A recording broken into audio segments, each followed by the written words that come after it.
Moving in, these newly built homes on a hill will soon be home to hundreds of indigenous families.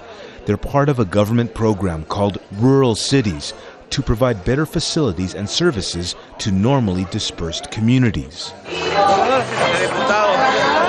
The governor of Chiapas State, Juan Sabines, has come to inaugurate the project. He's aggressively promoting the plan, which he says will lift local people out of the poverty they've known for generations. In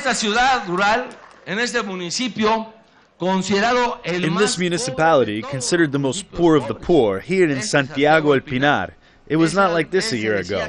All this was dirt. These houses were not here. There was no school, no clinic. It is different than the town I came to know during the campaign.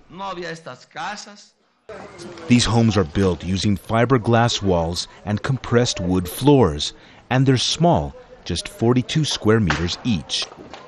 This is one of hundreds of houses the government has built for families here. Come inside and I'll show you what it looks like.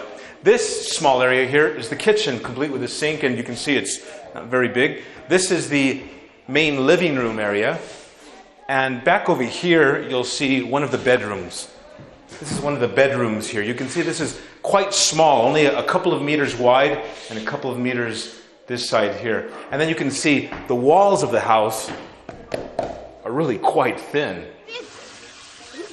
Local families usually have 5 or more children. When they heard about the size of their new homes and what they're made of, some people began to protest. Que quede bien claro el gobernador. We don't want those houses, but we will accept them because the city has paved roads, put in clinics, a school, and churches. We don't have those things now. Chiapas is where the Zapatista indigenous rebels rose up 17 years ago, demanding that the government begin treating indigenous people with dignity. But in this part of Mexico, malnutrition is still rampant.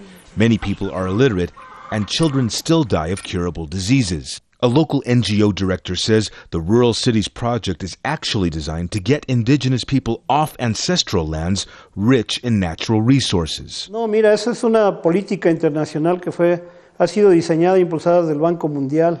This is an international policy that was designed by the World Bank, which it is promoted in most poor developing countries in the world, but more than anything, in countries rich with natural resources.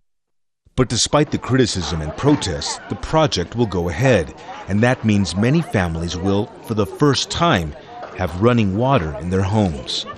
Franc Contreras, Al Jazeera, Santiago El Pinar, Chiapas.